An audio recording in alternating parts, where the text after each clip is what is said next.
chill pill and you will avoid bursting at the seams. Your emotions like an ocean and it feels as though you're sinking. So you're hoping you can cope by popping pills and going drinking. Fluoxetine, you stop acting so impassioned and avoid making such a scene. Because the truth is that the proof of your condition is contentious. So you hit it with prescription cause the world can be relentless.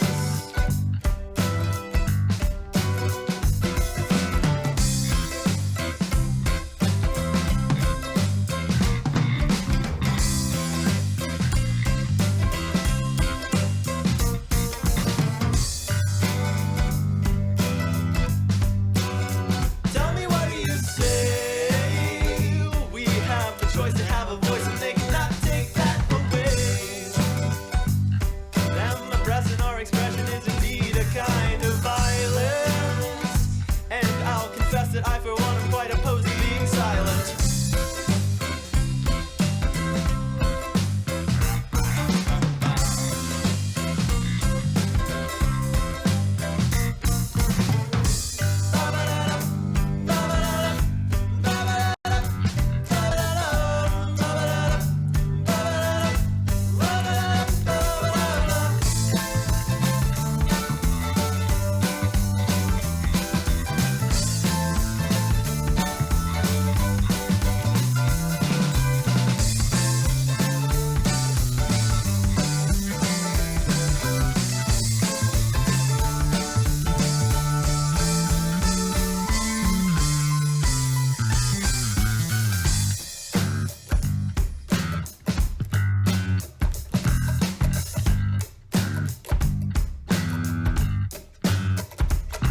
Now I'd like to pose a question, if I may, about the current state of things and what we're supposed to say to things today, because we've all been taught and willingly learned about the worth of what is right and what is proper since the day of our birth. But if you're not a cultural elite, we're the dog that others eat, and that's the nature of the beast. And yet I've come to appreciate the dissonant frequencies from different people starting to see each other as equally of value when they start to share a standard of decency, regardless of belief. See, we segregate and we label and we categorize based on arbitrarily drawn lines in the fabric of space-time, like religion or politics or class. They're just illusions of the baffling emptiness of mass. It's a protrusion into the minds of the uninformed, establishing the norms that pit us one against the other from the day that we're born.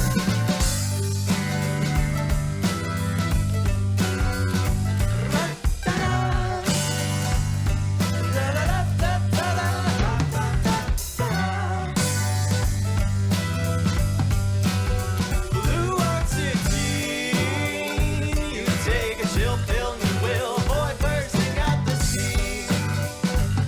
Because your anger is a danger to your freedom and you know that. But this sadness is a madness, which is why you're taking Prozac. Prozac. Prozac.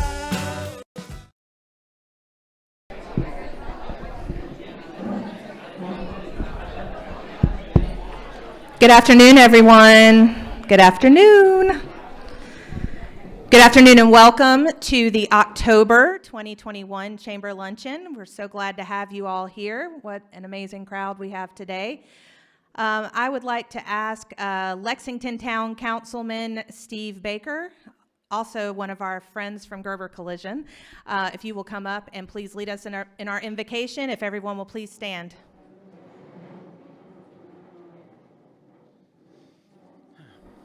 Thank you all for being here. Father God, we invite you in the room today, and we just offer you thanks. We thank you for our business community. We thank you for the individuals here. We thank you for the friendships and relationships and the networking and for all of the good that comes out of being part of this, Lord. We just pray your blessings over our businesses and over our community. And again, we just thank you for everything you do for us. It's in the name of Jesus we pray, amen. I pledge allegiance to the flag of the United States of America and to the republic for which it stands, one nation, under God, indivisible, with liberty and justice for all. Thank you, Steve. It's always wonderful to have you here. And I wish you a lot of luck in your bid for re-election. I see your face every day in my front yard, so it's that time of year, folks. Speaking of, I'd like to recognize a few individuals who are here with us today. We've got Representative Chip Huggins right over here. Thank you for being here. Representative Nathan Ballantyne, always good to see you. Let's see, I've got Rebecca Hines from District 5 School Board. Thank you. We've got Chief Dale in the back from Irmo PD. And Sergeant Hendricks from Irmo PD. We're really glad to have you here as always. And Dr. Ross from District 5. Thank you for being here with us. And of course, two folks that need to be recognized. We've got Doc in the back, our oldest friend here. We love you so much. Thank you for being here. And then the first president of our chamber, Mr. Chuck Larson. Thank you for being here. Means a lot, Chuck, that you continue to always support us. We love you so much. All right, is there anybody here who is, this is their first time around with us? Is this your first chamber luncheon? Anybody here? Please, if you all will stand. Cindy, will you take the wireless mic around? Where are you, Cindy? There you are. Will you take the wireless mic around, let everybody introduce themselves? I'm gonna put you on the spot. Y'all stand up and introduce yourselves. All right, first up. Wow, that's a lot of people.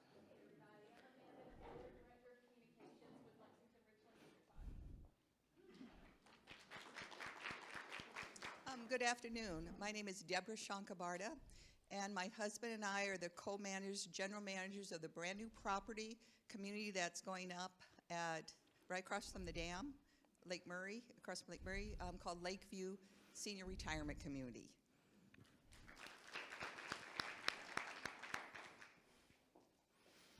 Hello, I'm Dawn Oswald. I am the behavioral interventionist over at Crossroads Intermediate School, and this is one of our students, Evelyn.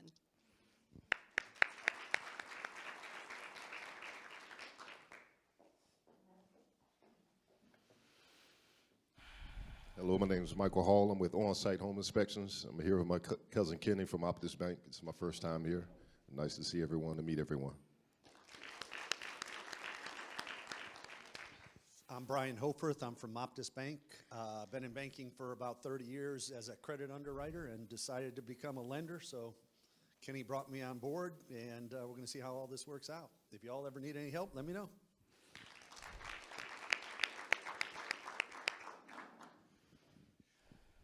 Good afternoon. I'm Wright Brennan with Seawright Roofing, and I'm excited to be here. Dr. Matt with Midlands Family Chiropractic invited me.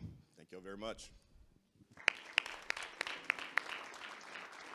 All right, that looks like everybody. Thank you all for being here. I hope you all have a good time today and meet a lot of great people. I wanted to also recognize a few other people, my board of directors. I could not do my job without my board of directors, and I just happen to have a pretty awesome one. So if you guys will please stand, guys and gals, please stand and be recognized. Thank you.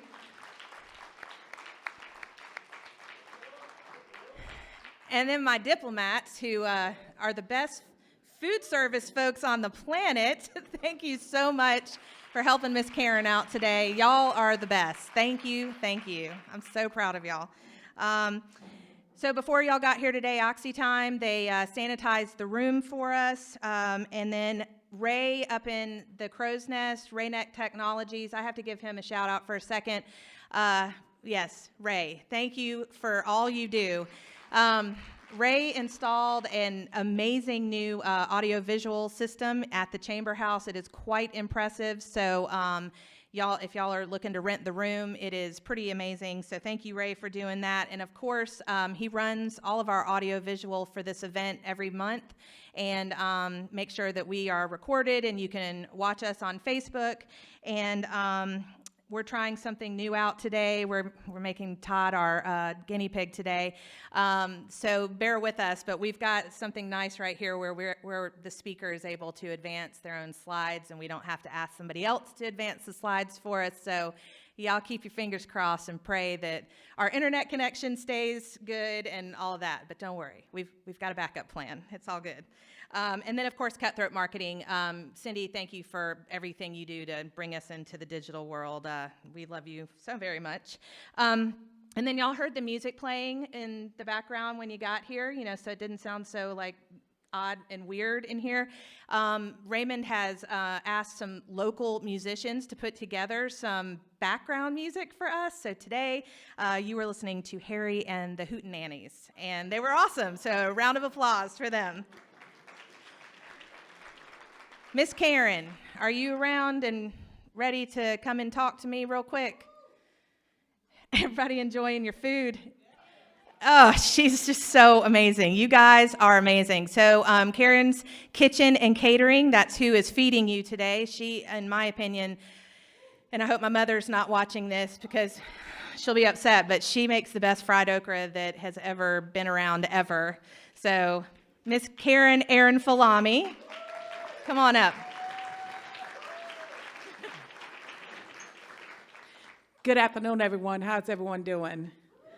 Good. How was y'all lunch? Honest. I need your honest opinion, because I could be stand to be corrected. My name is Karen Aaron Falami. I have been in business over 15 years with food truck. We're located on Broad River Road. We cater formal and informal events.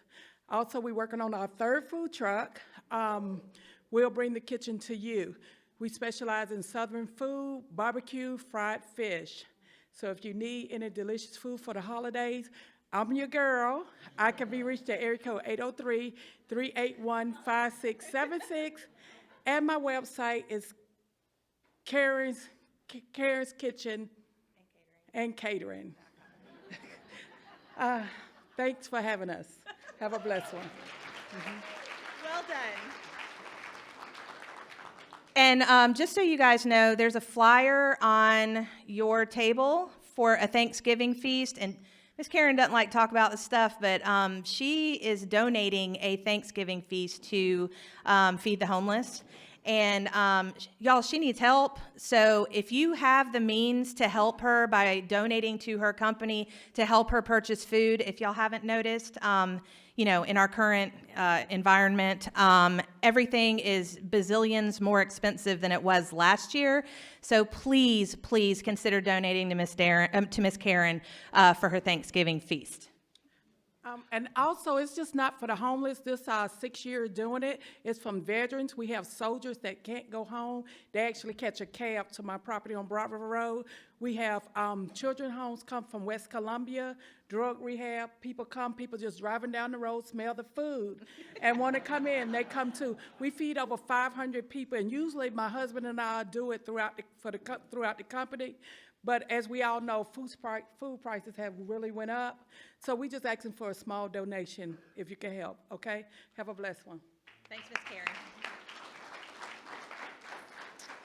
And of course, I want to thank our sponsors, Lexington Medical Center. They have been our champion partner for way longer than I've led this chamber for probably most of the time. I've actually tried to figure out when you guys became our champion partner, and I can't figure that out. So hopefully somebody knows that. But at the beginning of time is when that happens. So we appreciate everything that you guys do for us and do for our community. And of course, we will hear more about what's going on in the Lexington Medical Center network when Todd speaks to us shortly.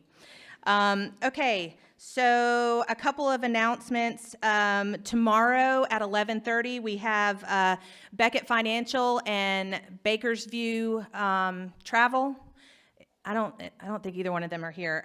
But tomorrow is Medicare and airfare. So if you are interested in learning more about Medicare, or if you're interested in trying to figure out how to plan an adventure, they will provide you some lunch and some really fun and interesting facts. I don't know if you've ever been to one of JB's seminars, but he does a pretty good one. So y'all come over to the Chamber House tomorrow for that.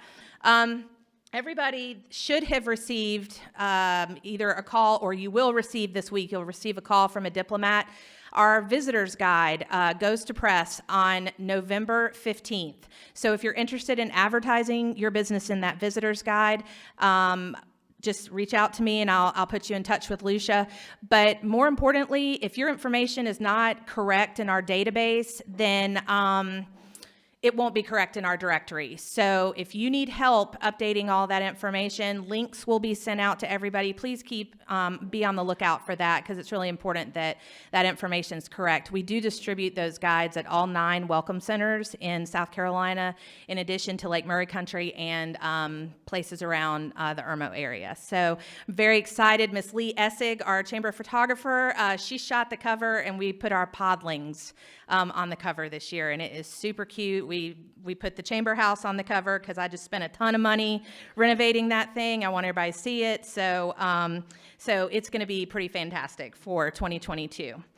Okay, next up, I just wanted to announce, in the essence of time, and you got to introduce yourself a few minutes ago, so I know I talked to you ahead of time, but I want to stay on track. We've got some new partners. Acme Inspection Services joined the chamber. Founders Federal Credit Union, Louisiana Purchase, have y'all seen the place right across the street here in Murraywood Center? They joined us last week. And then, of course, Willie Sue's Food and Spirits. We had our little after hours there a couple of weeks ago. I don't know if y'all have eaten there yet. It's pretty incredible. So go try them out. Raymond, are you ready for school district stuff? We are? Okay, it's not yet up on the screen. do, do, do, do. I'll let you come on up here. Okay. It hasn't yet made it up on the screen. Do I need to? Oh, there it is. Okay. It's about to get fancy. Hey, everybody. Again, my name's Amanda Taylor. I'm the new Director of Communications as of about 6 weeks ago. So this is obviously my first time here with you all, and I'm so happy to be here. And we are all happy to be back with you in person again. So thanks to declining COVID numbers, we are able to be back with you guys today, and we're so glad. I've got a few celebrations. Hopefully they'll get up there in a minute. I'll start telling you about to keep us on time. There we are, I think. We had 16 students from School District 5 be announced as semifinalists in the National Merit Scholarship Program. They are in a nationwide pool that represents less than 1% of high school seniors in our country. So they're going to have the opportunity to continue in the competition for National Merit Scholarships worth more than $30 million. So we are so proud of their accomplishments, and congratulations to them. The South Carolina Commission on Higher Education and the College Board awarded Dutch Fork High School for outstanding efforts to help students access college. They won the College Access Champion School Award, which recognizes their remarkable performance in the College Board's Opportunity Scholarships Program. And that program walks students through the process of college access, which is so important. Dutch Fork is only one of 5 South Carolina high schools to receive this award this year, so we're so proud of them and wish them all congratulations. Irmo Middle School 7th grader Lucy Pruitt won 2nd place in the National Career Development Association Poetry and Art Contest this year. Lucy told us that her assignment was to draw a poster of what she wanted to be when she grew up, but she didn't really know what she wanted to be when she grew up. So she drew a poster of some of the many possibilities that she could choose from. And in fact, the theme of the contest was My Future Career, Imagine the Possibilities. So she knocked it right out of the park, and we're so proud of her. And then finally, the Dutch Fork High School Foundation selected members for the first class of the Dutch Fork High School Hall of Fame. Yep, they're up there, and lots of familiar faces up there. And they were inducted at halftime of the September 24th home football game. So congratulations to them, and we're super excited about this new tradition for Dutch Fork High School. And so the other reason we're here today is to celebrate Students and Teachers of the Month. I'm going to show a quick video of Principal Randy Norman at Harbison West Elementary, who's going to introduce his Student and Teacher of the Month.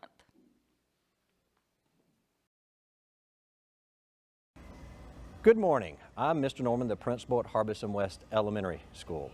I have the privilege this morning to stand by Lakin Williams, a 5th grader here at Harbison West Elementary School. She is my student of the month for the Irmo Chamber. It is my privilege to introduce her to you. We are heroes here at Harbison West. H stands for hardworking, E is for empathetic, R is for respectful, and O is for open-minded. I can tell you that Lakin meets those traits daily. She's a hard worker in the classroom. She's a hard worker outside the school. She's very empathetic. She's very respectful and open-minded. Now, her teacher this year, Miss Rossi, actually taught her in 2nd grade as well. So I reached out to Miss Rossi to see what she could share about Lakin. So I'm going to read that now. Lakin works hard in all aspects of life. She is dedicated to her learning, but also an extremely dedicated dancer. She is empathetic to her peers and always chooses to be kind to the people around her. She prioritizes showing respect, even when frustrated or disappointed. Finally, she's open-minded to the world around her. She comes into school with a smile on her face and ready for whatever the day holds. She is a force to be reckoned with and absolutely enjoyable to teach. I could not think of a student more deserving of the recognition.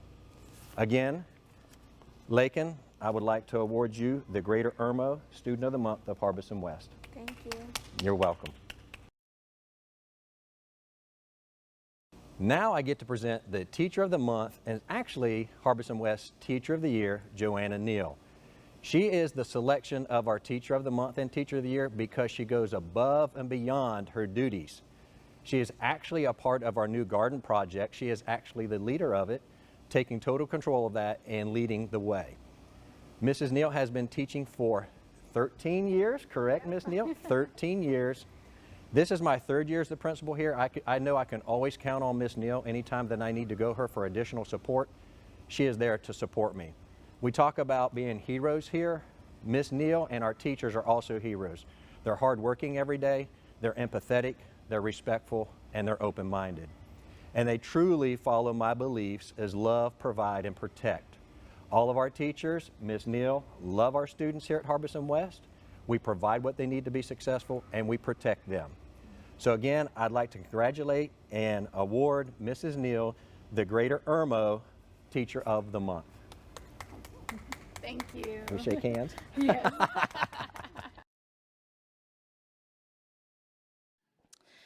Today we have with us Mr. Todd Augsberger. He served as president and CEO of Lexington Medical Center since 2015. He has extensive senior experience in healthcare leadership in the Midlands and around the country.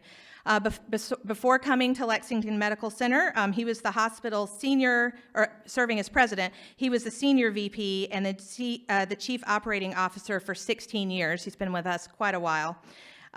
Previously, he worked in the Ohio Health System in Columbus, Ohio as corporate VP of Integration, VP of Clinical Ancillary Services, and VP of Operations. So he does it all in the hospital, pretty much.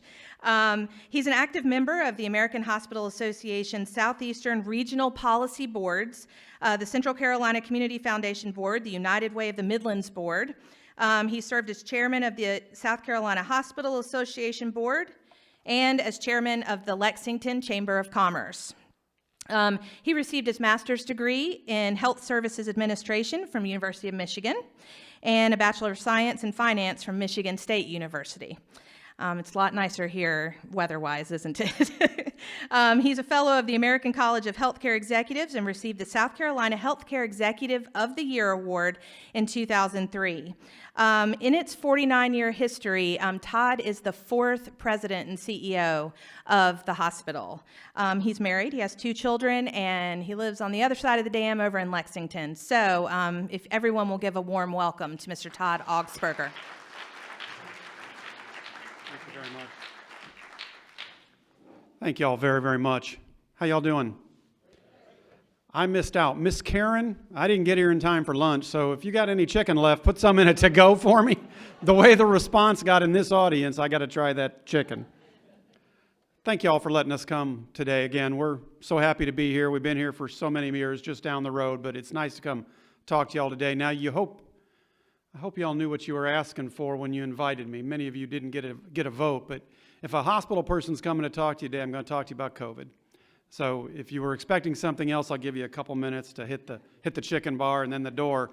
Otherwise, you're going to have to put up with me a little bit, and I talk to you about what's going on in the hospital. Because truthfully, it's been our lives for the last 18 months. I know it's been yours as well, but in the healthcare systems, our folks haven't had the luxury of Zooming meetings or working from home. Our caregivers have been putting their lives on the line every day for 18 months. So I'm going to talk a little bit about what's happening now and what we're trying to do to help get folks vaccinated, to help put this pandemic behind us. So Ray, I'm going to not touch this screen because I'm afraid if I do, I'll break something. So if you wouldn't mind, again, I'll start with the mission. You know us. We're a little different than the other healthcare systems here in the Midlands. I think we're a lot different, but that's a value judgment I shouldn't necessarily say.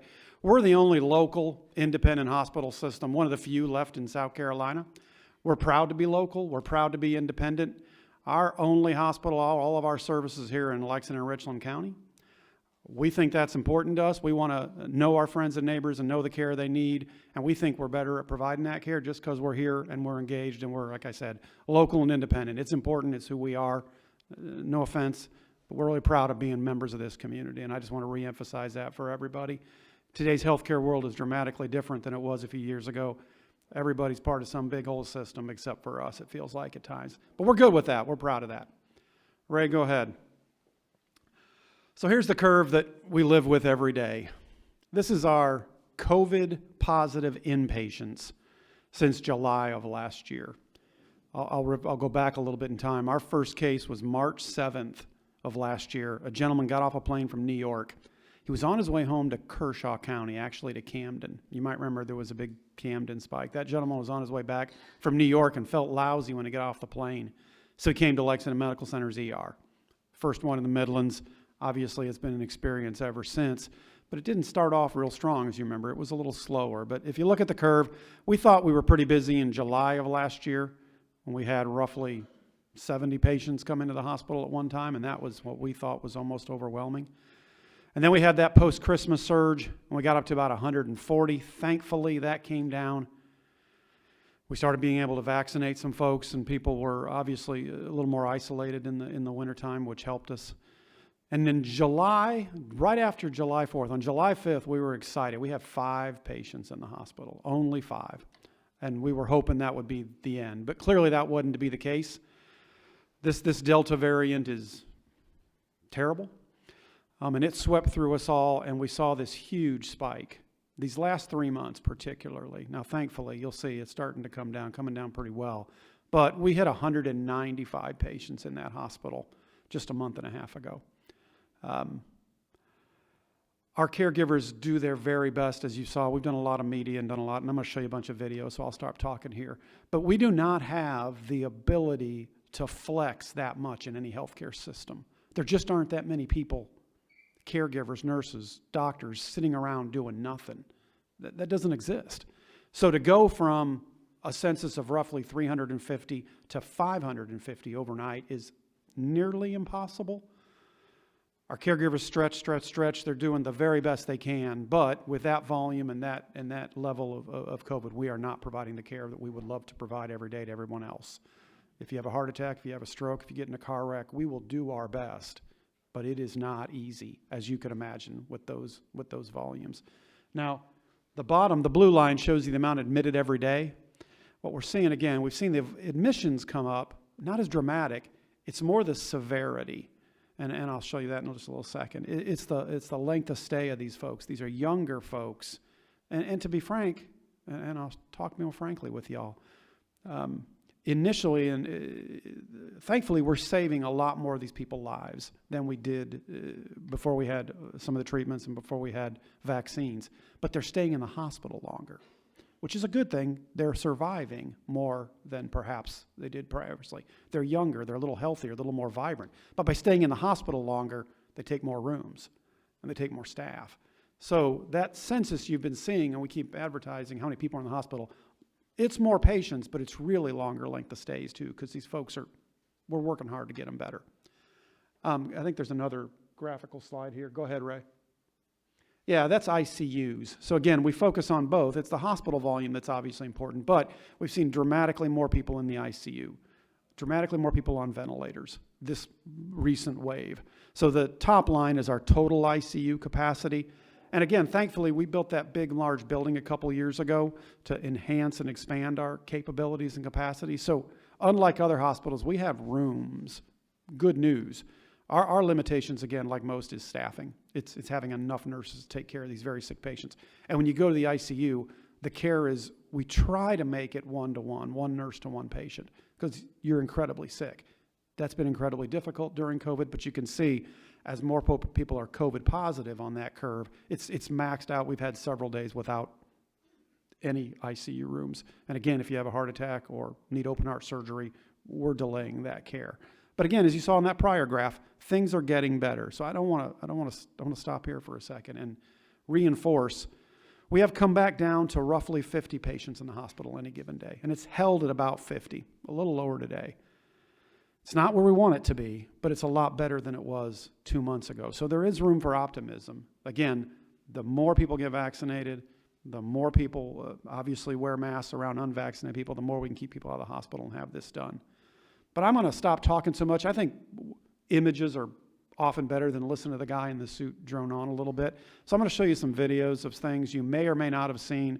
If you follow our social media, you might have seen some of this. But in today's world, the world is so much different. We don't all get our news anymore from the 3 networks like we used to when I was young, or what my parents always did. We'd sit down at dinner and watch Walter Cronkite. We don't do that anymore. So not everybody sees what's on some of the traditional and other medias, because we all get information from different sources. So you may not see some of this information. Twice now in the last year, we've had NBC National News come down and do an overview of what's happening in the hospital to try to draw attention to the seriousness of this. This is the second of their visits with us in August. So a short clip from the NBC National News. Go ahead, Ray. In a growing number of hospitals, we're seeing disturbing and eerily familiar scenes as they see an influx of COVID patients, most of them unvaccinated, most of them young. Ellison Barber returned to one hospital in South Carolina. Give you the best chance possible. A year ago, the COVID ICU at Lexington Medical Center was pushed to the brink. This week, doctors say it's feeling like deja vu. We could very easily be back in a similar situation. This man is the newest COVID patient admitted to the ICU, and Dr. Philip Keith is trying to figure out if he needs to be on a ventilator. There's a very high likelihood he'll require, more invasive care. Around the corner is another COVID patient, just 26 years old, receiving a plasma exchange because some of his organs are failing. A week ago, there were 0 COVID patients in this hospital's ICU. Today, there are 9, and 4 of them are on ventilators, the vast majority unvaccinated. Obesity would be their only probably diagnosis of some. Others have no conditions at all, and otherwise, really the only link is that they're not vaccinated. Almanzo Cromer was one of Dr. Keith's COVID patients, hospitalized for nearly 2 months. Almanzo was eligible to get vaccinated early in the year, but didn't. Now he'll tell anyone who will listen. Go ahead and get the vaccination, because the COVID is for real. Like, it had me on my dying bed. Statewide COVID hospitalizations have increased by 103% in less than a month. What I would ask from our community is, again, continue to understand the vaccine. The benefit outweigh the risk 100 to 1. Ellison Barber, NBC News, West Columbia, South Carolina. You can make a plan for when and where to get vaccinated. Visit planyourvaccine.com for more. Okay, Ray, if you wouldn't mind, just let me jump to that next slide. So we've been doing a bunch of ways to try to get people to understand what's happening in the hospital so that A, you can help us, but B, you can also thank those caregivers in our community who are heroes and are doing their best. So we started this about a month ago, a little more, and just daily we've been kicking out a little graphic to try to describe how many patients we have and whether they're vaccinated or not. Again, my theme here today is if you know somebody who's not, please encourage them to do so and have them come talk to me. We'll be happy to answer any questions, but this is the way we get out of this. So we've been trying to highlight that's one day, September 13th. It wasn't our peak, but it was obviously a difficult day. And again, in the ICU, 3 of our 38 patients were vaccinated. That's pretty much the way the trend looks. Go ahead, Ray. So this is the daily over the last couple months. The top bars are the number of patients in the hospital who are COVID positive. The bottom green line is those that are vaccinated in the hospital with COVID. It doesn't take a rocket scientist to see the difference in these curves. The vast majority of people we're taking care of now have chosen not to get vaccinated. There are a few who do. This vaccine is not perfect. It's not a shield of invincibility, particularly if you're over 75. We're seeing more senior citizens who got the vaccine early coming in the hospital. But again, the numbers are dramatically lower than the opposite. And again, we'd encourage folks to get your boosters, particularly if those are 65 or greater. But that's what we're seeing in the hospital every day. That's a reflection of our community. Go ahead, Ray. So this is just the month of September, the number of people who died in the hospital. This gets more real when you know somebody who's had it or you know somebody in your community. We take, as I said, mostly, as you heard me say, mostly take care of folks in Lexington County. On any given day, probably 20% of our patients are from Richland County, but the vast majority are Lexington folks. And we don't bring people from Charleston too often. These are our friends and neighbors, and they're our friends and neighbors that are dying. And it's not just old people. Not that that's a good excuse. Old people shouldn't pass from COVID either, but every day we're seeing more and more folks who are younger who, again, could prevent this. There's lots of stories I could tell you one-on-one about younger people who've had to make very difficult situations in their lives because of COVID, and then they pass. But in any case, those are the real numbers of what's happened in the last month. Go ahead, Ray. And it's reflective of our vaccine status. So this is yesterday's chart from DHEC and the CDC of what Lexington County's vaccine population looks like. I'll show you Richland in a second. We've gotten a lot better. In the last month, we've gone up almost 12 points, I think. So if you look at the numbers circulated, that's 12 and above, the percentage of population in Lexington County who've had at least one shot. So we're at almost 64%. And again, that includes kids 12 and above. If you go down a little bit, 2 lines lower, you'll see 65.4%. That's adults 18 or greater in Lexington County who've had one shot. So we got 35% of our population who have yet to do so. That's why we are where we are. It's not really that hard. We've got a lot of folks yet. Now, it's coming up. As I said, that number there a month ago was not even 50%. So it's working, but we need to keep spreading the word. Go to Richland. Oh, wait, one more, Ray. The bottom line, if you're 65 and older, 89% in Lexington County. I thought that was pretty good. Now, again, there's still some room. There's still some 65-year-olds who we don't got yet, but I thought that was pretty good. Go to the next slide, Leigh, and look at Richland County. Start at the bottom. Richland County's 65-year-olds are 99% vaccinated. Pretty good. And then overall, 71% with their children and 72% of the adults. So again, that's why if you look around and pay attention to the hospitals are kicking out the numbers, Richland Hospital hasn't nearly been as full of COVID patients as Lexington.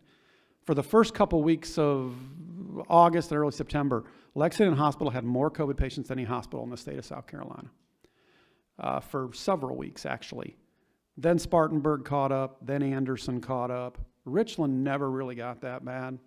MUSC is dramatically lower. The coast is much more vaccinated than we are. And MUSC had less than half the patients in their whole hospital as Lexington Medical Center. But again, we're getting better. So there is room for encouragement and optimism, but that's the numbers that we're watching every day and encouraging folks to help us with.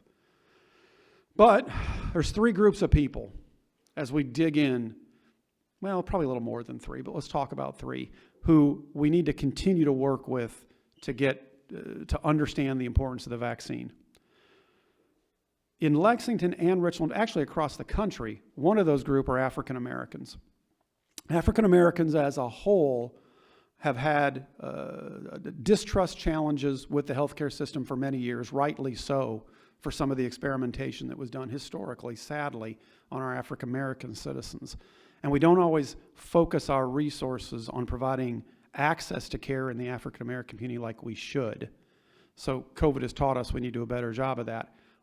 We at Lexington Medical Center have tried to attack that a few different ways, one of which is I'm going to show you this video. Reverend Charles Jackson, the pastor at Brooklyn Baptist Church, is on our board. We decided to partner with Reverend Jackson and move our vaccination clinic out of the hospital where it was for the first several months and move it to Brooklyn Baptist Church. So he was graciously gave us the community center at that facility, and our staff are there today, every day, and that process moves. I mean, if you come in for a vaccine, you're out of there in 5 minutes. But it's a way to try to demonstrate that the healthcare community can partner with the African American community and help provide services, not only to them, but for all of us. So Craig Melvin, a local used to be WIS, now Craig's with the Today Show, did a recognition and an interview with Reverend Jackson. It takes a few minutes, but if you hadn't seen it, I'd like you to see it because it talks about his commitment to our community and the efforts, again, to try to get that population recognizing the importance of the vaccine. So if you wouldn't mind. I've got vaccine, vacation on the right. I've got virus and ventilator on the left. So the choice is yours. Reverend Charles Jackson Sr. of Brooklyn Baptist Church hopes his Sunday sermon saves souls and lives. I tried to appeal to the wisdom and intelligence of others. If I'm talking about vaccine and vacation, very likely, on the right hand, and then on the left hand, if I'm talking about virus and ventilator, then what does wisdom suggest? The risk of the virus, all too real for Pastor Jackson and his son, Charles Jackson Jr. They've seen 16 church members die from COVID. What's it been like in general, being a pastor during this pandemic? One of the most challenging times I have known in the 50 years of which I've been trying to pastor. Ministering to the pain and suffering of so many has been almost overwhelming. African Americans are dying of COVID-19 at twice the rate of white Americans. And while 55% now say they plan on being vaccinated, up 14 points from February, that's still behind the 61% of Hispanics and 64% of whites who say they plan on being vaccinated. A lot of us in the African American community have dealt with that vaccine hesitancy because of various reasons, because of the history of certain discrepancies and certain inequities that were levied against people of color. Among the reasons, the Tuskegee study, where men with syphilis were promised and yet denied treatment. But worries over side effects from the vaccine also loom large. 77-year-old Mosetta Sullivan works at the church as a cook. Why were you reluctant to get the vaccination at first? You know, you listen at what people be telling you, don't do this, don't do that, because it's gonna make you sick, you're not gonna be able to work.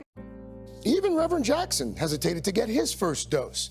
To be honest with you, initially I had what I took note of many African Americans having, and that was a wait and see approach. And then the Lord convicted me, Craig. The Lord said, well, what do you want to see? What are you waiting to see? Have you not seen the thousands upon thousands of persons contracting the virus? Have you not seen the hundreds of persons having died from this virus? Have you not seen your own pain and suffering to which you've had to minister right at the Brooklyn Church? So what now are you waiting to see? And I said, I've seen enough. Pastor Jackson got his shot at Lexington Medical Center nearby, then posted photos online.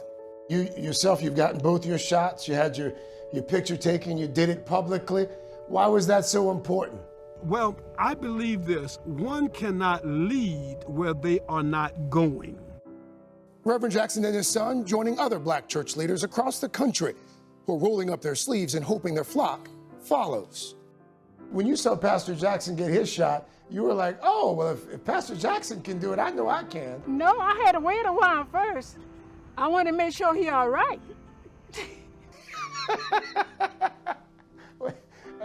And when you saw that he survived, that's when you decided, okay, I'm good. When he said I got both of them, I said, okay, he good.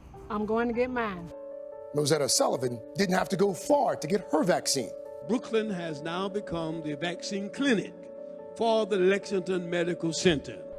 Brooklyn Baptist Church partnered with Lexington Medical Center to become a vaccination site, inoculating as many as 800 people a day, including 103-year-old Inez Smith. You are done. Congratulations. You got your first dose in. And Miss Sullivan? I didn't feel anything. I didn't have an after effects or nothing. My arms or nothing wasn't sore or anything. And now you have peace of mind. I feel good. I feel good. I really do. As we head into this Easter weekend, and here we are on the back end of a pandemic, hopefully, what's the message going to be? Celebration, he who is alive. And because he lives, we need not fear. And we serve a risen Savior, who's in the world today.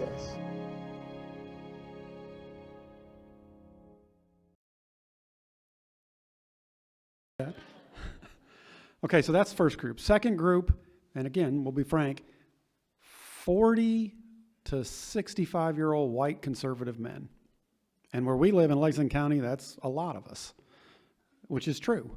So we've been trying to figure out how do we get, and some of these folks are spending too much time, again, reading stuff on the internet that, I could disprove in a second. But there's this fear out there that this isn't real, or I don't need to do this, or I'm immune. So again, how do you get over by showing real numbers, real facts, real people, real neighbors?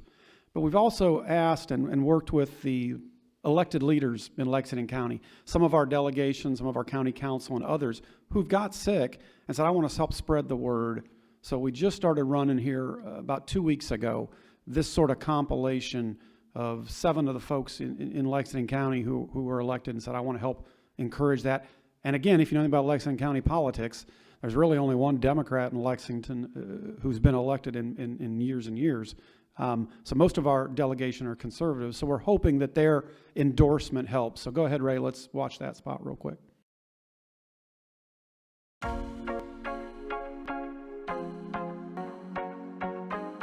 Stop that, Ray. Can you stop it? Okay, so I screwed up my video order. We'll get to that one in just a second. This is the other group that we're fighting, and then I'll come back to it. Healthcare workers. Most people think, you work in healthcare, you see this every day, oh, so everybody's 100% vaccinated. It's not true. Healthcare workers live in our community. They live in Lexington County. They have their own social media. They're just like others. Although they see it, they still have skepticism at times too. So we've been thinking about how can we encourage our staff to get vaccinated. In addition to continuing showing, sometime you need a little encouragement.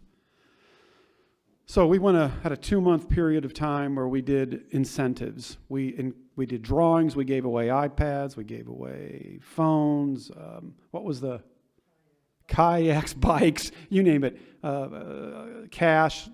But the big grand prize was Bill McDaniels of McDaniels Auto Group has partnered with us for years, gave us a great deal on a Subaru Forester, brand new.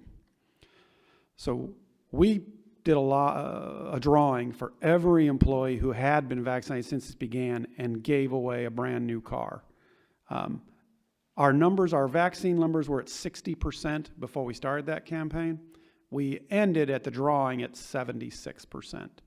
But we still got 25% to go. So again, we're not perfect either, so we're still trying to find ways to encourage and communicate. This is just a compilation real quick of that day that we gave away the car and our employee that we gave it to, so I think it's a fun. So we'll show that before we go back to the politicians.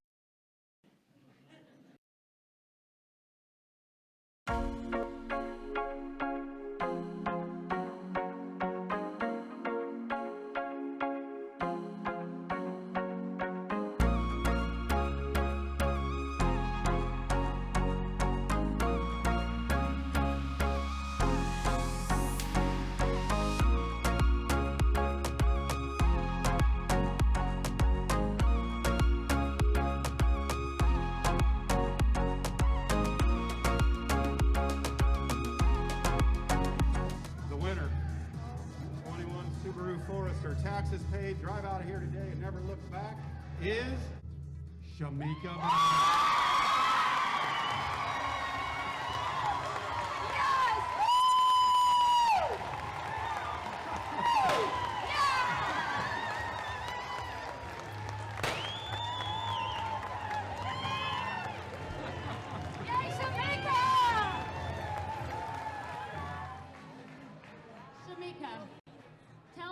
your LMC family members why you got vaccinated, girl. We'll cry with you. Vaccinated for my mom because she passed away from COVID in January. Your mama is shining down and smiling on you right now. We're with you, baby. We are LMC strong. We're going to get through this.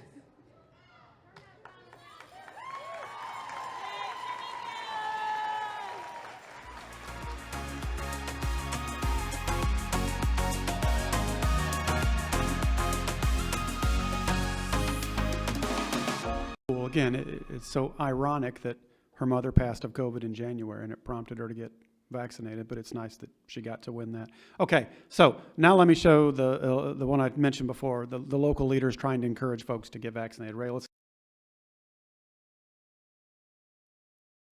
I trust what my doctor says. My doctor says it's better for you to get the vaccine than get the virus. I believe my doctor. Don't read into all of the information that you get on the blogs and on the internet. Go talk to the people that you trust, your pharmacist and your physician, and ask them what they think and how safe they think it is. Care enough about your family, your neighbors, your community, anyone that you might come in contact with, trying to live your life. We want everyone to be able to do what they want to do. We have an educated community, but I encourage them to talk to their family doctors, that they could be guided into understanding better how the vaccine saves your life.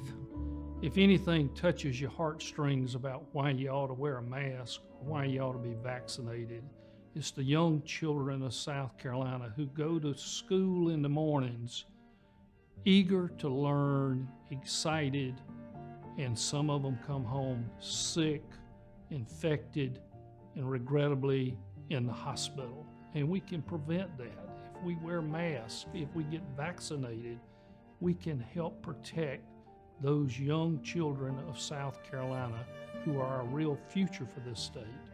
Look around at your family, look around at your friends' family, look around at all of the children that have lost loved ones. I've watched young people lose a big part of their life, and that was the hardest thing that I ever had to do. And you should never have to watch the kids cry like that because they're losing a rock in their life. For 19 days, I experienced a temperature that would go from 97 to 101. I gave it some thought after about day 8, and I just asked myself from a reevaluation standpoint, what have I accomplished here by not vaccinating?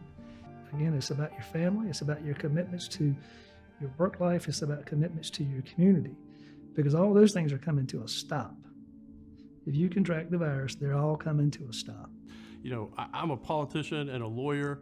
You know, I'm hesitant to give anyone medical advice because I can't explain why the vaccine works. I don't know. I don't know how to explain an mRNA vaccine, but I know this, I know numbers, and the numbers say that if you get the vaccine, you are statistically unlikely to suffer grave consequences for COVID-19. I personally believe that it is as safe or safer than 90% of the other drugs that are on the market that we all take now. When I got the COVID vaccine, I felt bad for a day, but it sure was better feeling bad for that one day than it was for those 14 days that I thought that I couldn't catch my breath. Again, the worst that can happen is that you won't feel good for a day or so. But the best thing that can happen is that you're taking care of yourself and that you're going to be healthy for your family. You can be just like me. I felt like I could weather it, and like again, I'll tell you, hopefully I will, and I think I will. However, at what cost, and what have you accomplished? The vaccination now is no different than when we were all younger and we were getting vaccinations to go to school. Yes, it went through the process faster, but if you look at anything you take nowadays, if you read all of the information on it, you won't take it. If you drink a Coca-Cola, you're drinking something that'll take acid off of a battery or corrosion off of a battery. You're putting that in your body. So why not take a vaccination that gives you a chance to sustain life?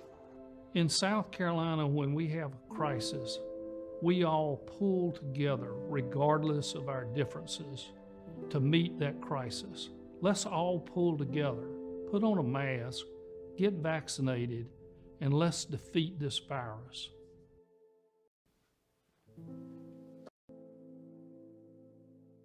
Your indulgence today, and I've done preaching. I think I've shared as much as I can share about the numbers and what we're trying to do. If you know folks who are still hesitant, please let them come talk to us. Encourage them to talk to their doctors. We can get this over together and get back to normal. We all got to do it. But I need your help doing it for the folks who work at the hospital. I don't know if any of you know a nurse or a lab tech or a rad tech, but those folks, as I said, they don't get a Zoom. They got to get up every morning and kiss their families goodbye and go put themselves at risk for our community. And they've done it selfishly for the first year before we had a chance to stop this together. Now we have a chance and we're not doing it enough. And those folks are getting frustrated and tired, but they're still putting themselves on the line. So we need your help. I have just one last short video that we did to try to visually show our healthcare heroes and what they're going through every day. And when it's over, I'll be done and you can get back to your day-to-day. But one last one, Ray.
I can't watch that without getting emotional. Thank you all again for letting me be here today. Please thank a nurse if you find one or you know one. We appreciate your help and help your support Lexington Medical Center. Thank you all.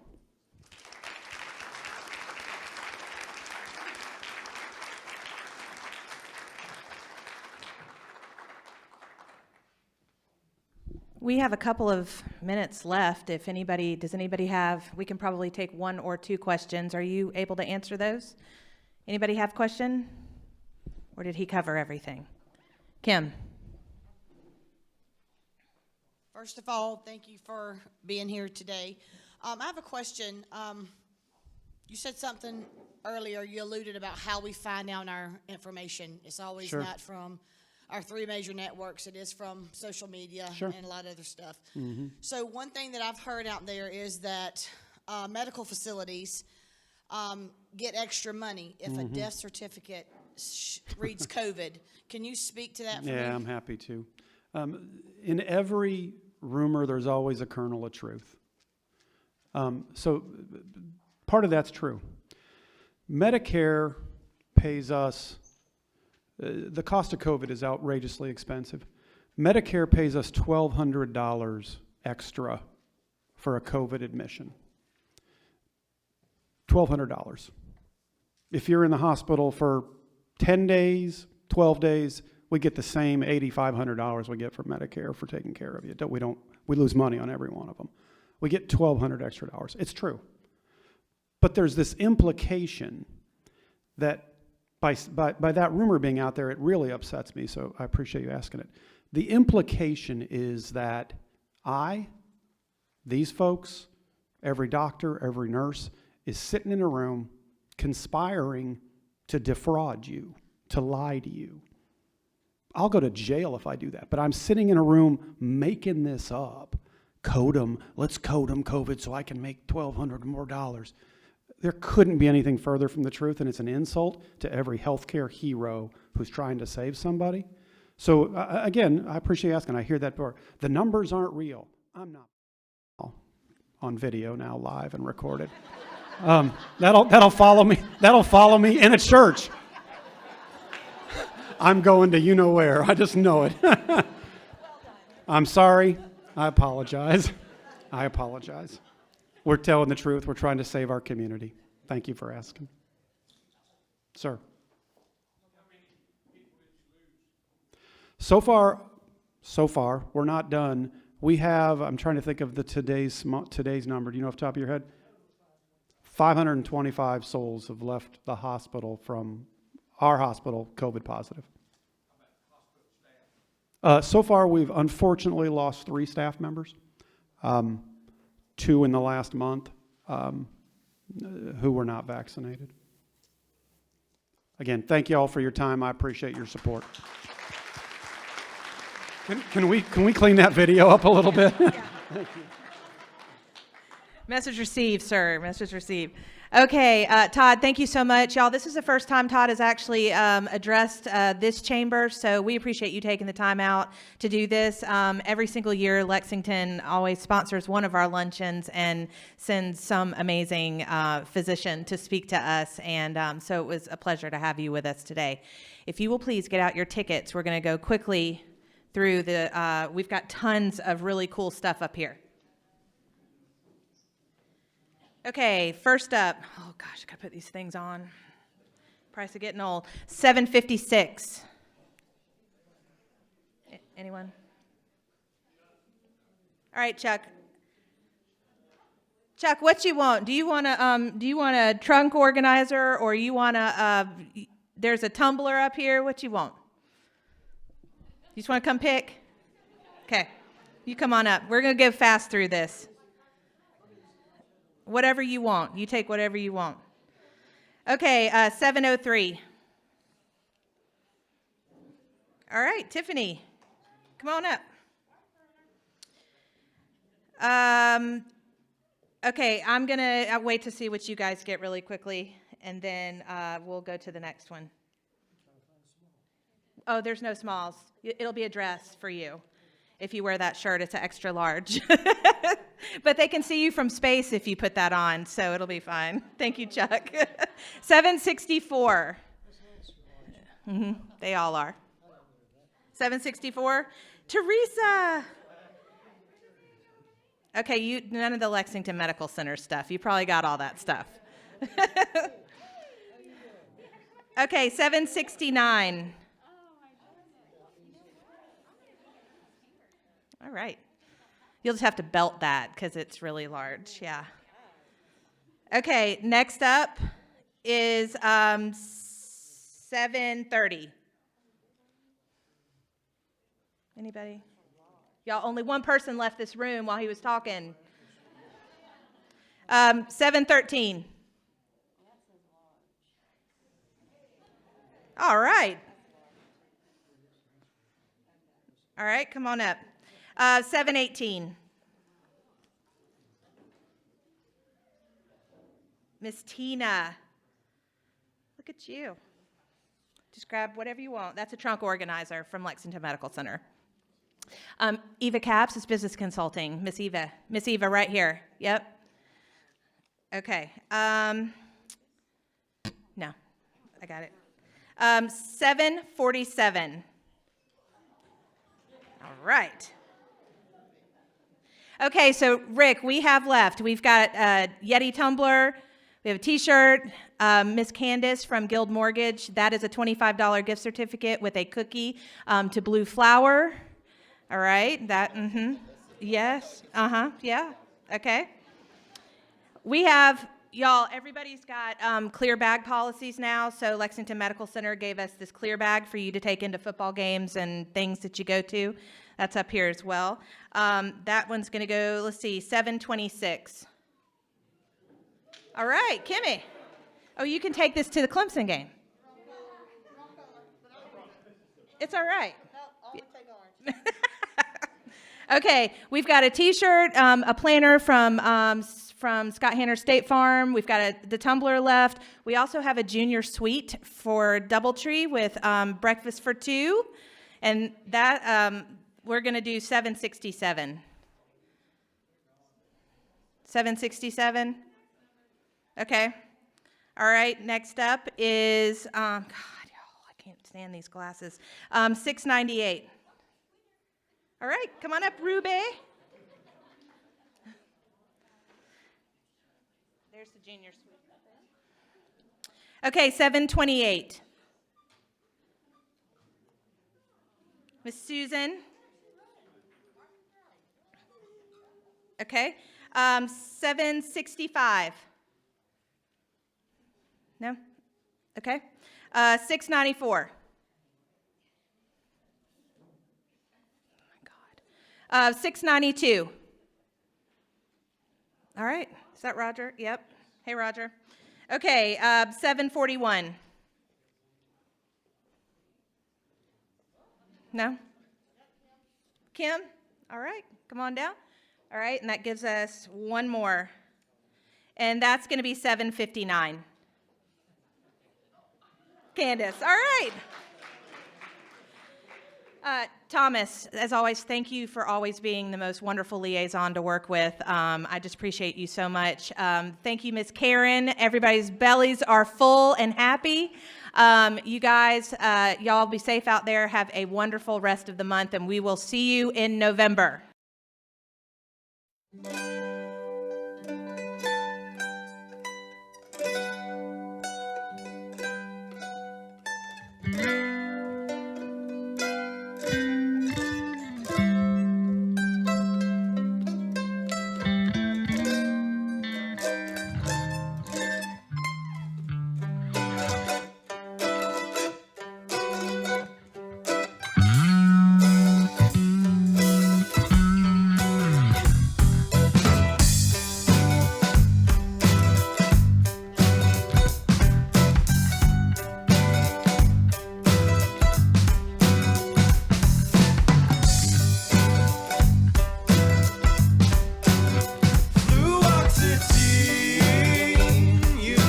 Chill pill.